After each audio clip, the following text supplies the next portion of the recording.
Hello Ryan, got your Solexes finished and on the test engine. I'm going to go over a few things with you here. I'm going to excuse the shaky camera work for a while. First of all, I'm going to identify your carburetors. It looks like a B9286. Let's see if I can get this here. B9286 and then B8318. Hopefully you can read that. I'm going over a few things here real quick. Let's see what we did to the carburetors. You got new throttle shafts, new throttle plates, also called the butterflies inside here. Got the throttle shafts on the bushings, whereas the original carburetors did not have bushings, so these are going to wear a lot longer. All your mounting surfaces have been machined. We got factory needle and seat inside here. We've got factory gaskets, which you can tell because they are red in color. Got the admixture screws have been machined and made correct. This one is, when I say correct, the original machining was pretty sloppy, so this is now in good. This idle mixture screw goes into a hole that's straight and plumb with the rest of the carburetor. The second barrel idle mixture screw is no longer functioning. We have it blanked off, so do not adjust these, do not touch them, they don't do anything. Got helicoils installed for the air horn studs and underneath here for the accelerator pump diaphragm. And we have anodized aluminum plates, which you can see right here, have been installed to reinforce the carburetor flanges to make the pot metal more stable, more secure. All steel parts have been cadmium plated, original yellow for your car, not zinc plated, but cadmium. Let's see, when you're mounting the carburetors, always use 2 wrenches on this fuel fitting here, one to stabilize this fitting and not move it in the housing, in the float bolt cover, and then the other wrench goes on here and undoes the fitting, or in your case, going to tighten the fitting. Let's see, you want to use new gaskets between the intake, the carburetor and the intake manifold, new factory gaskets. Mount the carburetors loosely and then tighten them up to where they will just, they're snugged up but not going to move and flop around a little bit. Then you take your air log and put your air log in place. Make sure that's mounted up or dummied up, and then you can start snugging down the bolts that secure the carburetors in an X fashion, so that you don't put any stress on the flanges, but also so you can snug the carburetors down to where they won't move a little at all, and then you can pull the air log off, and then you get to the underneath bolts down here. Then install your support rod and your air log and your linkage. Got to make sure your linkage is in good condition here. The bushings are not sloppy. Well, that's right, I've got the linkage here. Never mind, I've got that here. I'll give it back to you in good shape. Alright, these carburetors are tuned, but if you need to tune them, not that, well, you shouldn't need to adjust them or tune them for years to come, but in case you do, the initial setting, just for your benefit, 1.5 turns out here, and then also for idle speed, 1.5 turns here in once it's made contact on this lever. You have to warm up the engine to operating temperature, adjust the airflow to the first barrel of each carburetor, make sure it's uniform, and you do that by adjusting your idle screw right here. And then you make sure the second barrel is not drawing any air, or as little as possible, and I'll show you that. We're using this synchrometer, which you can get online if you need one.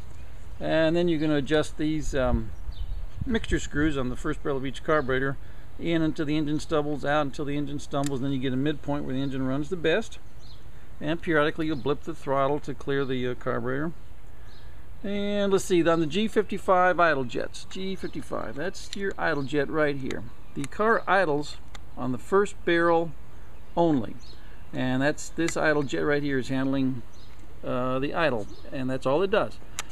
If the car ever does not idle, or but you can rev it up and it'll run just fine, but when it comes back to idle and it stops idling, it's because this little teeny jet right here inside is clogged up with a little piece of grit.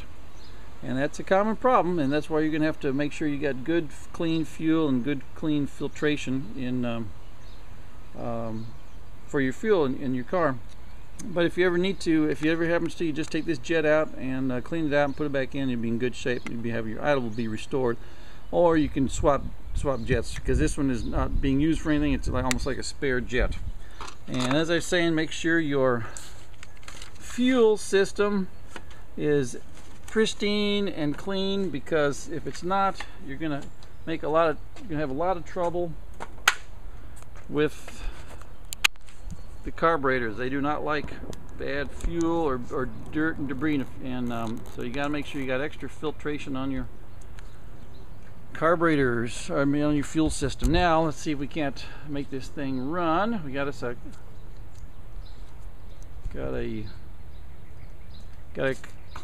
cold engine, and I'm going to switch on. We got good choke action. A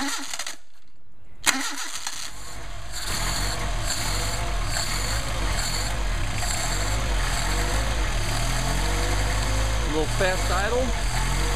The whole purpose of the choke and idling up, all the choke does is physically move the linkage. You'll notice it as I move the choke, it's just moving the linkage. Before you can tune the carburetors, you've got to get them warmed up. So we're assuming like a fast idle on a cold day, because it's nice and warm here, and excuse me, and the car will idle just fine. But we're going to idle it up and see if we can get this thing to warm up pretty quick, and I'll show you about adjusting the carburetors and how they do.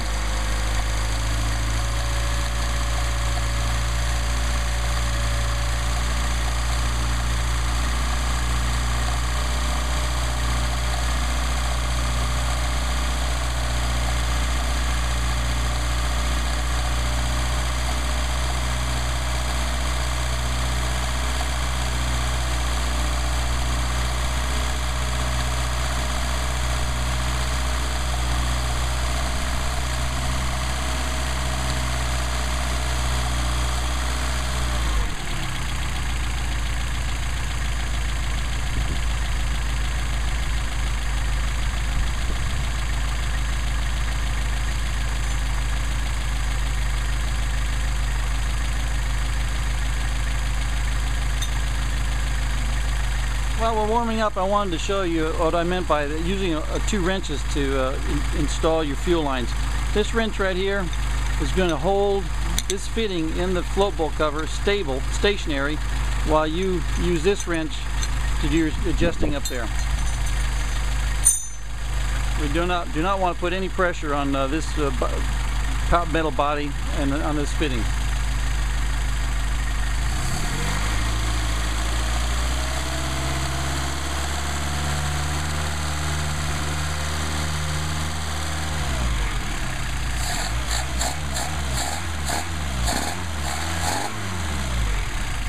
Those are real nice carburetors. Okay, what we want to do here is we're going to check for flow out of the second barrel. We want minimal flow. Let's see here. I may have to. What I'll do, I'm going to take this off. We have a little jiggly video here for a little bit, but I'm going to take this off so you can see what's going on. All right. Checking flow in the second barrel. See, it's about 2.5. About 2.5. All right, and then we're going to check first barrel. Okay, we got 6. And we got 6. That's obviously because I've already adjusted these carburetors. Now, and if for some reason you don't like the idle, well, you come in here and you adjust at about a quarter turn. Excuse me, let me show you that again. Just at about a quarter turn here. Same quarter turn over here. And theoretically, that'll give us the same reading on both barrels. So we're up to about 6.5. Up to about 6.5. So that's how you can adjust your idle if you do it uniformly and carefully. And nothing wrong with that idle. It's about 1,000. Factory specified. That's great. Now we're going to just check the idle mixture screw. As I mentioned, we're going to go until the engine stumbles and back out until it stumbles and then get the midpoint.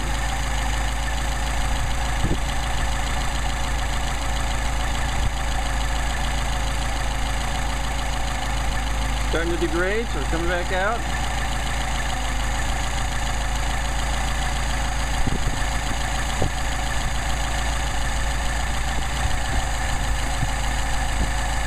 Starting to degrade, so we're going back in to get where it sounds the best.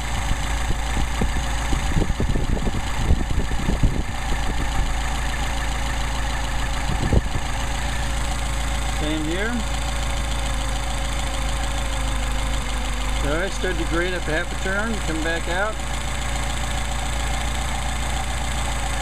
Half a turn. Half a turn. Starting to degrade a little bit. There we go. So we go back in half a turn, half a turn.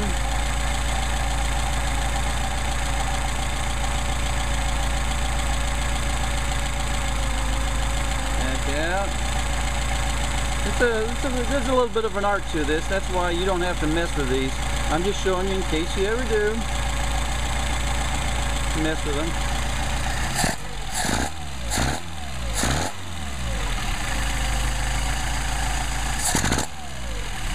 See if we can take a picture, show you the accelerator pump diaphragm, or rather the accelerator pump doing its thing.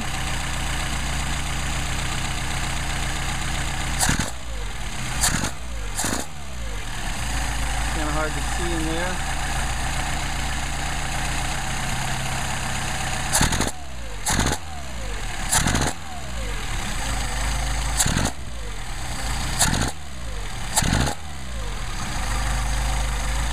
Good response.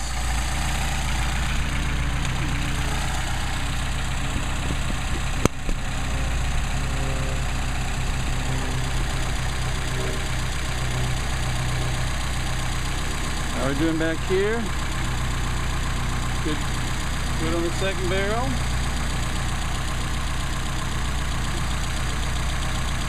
Good on the first barrel.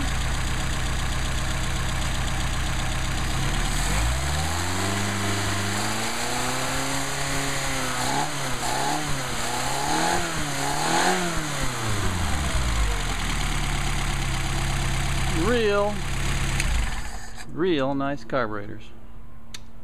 Try a little restart. I think you will be very happy with those carburetors. Thank you for your patience, and if you have any questions, you know to call me.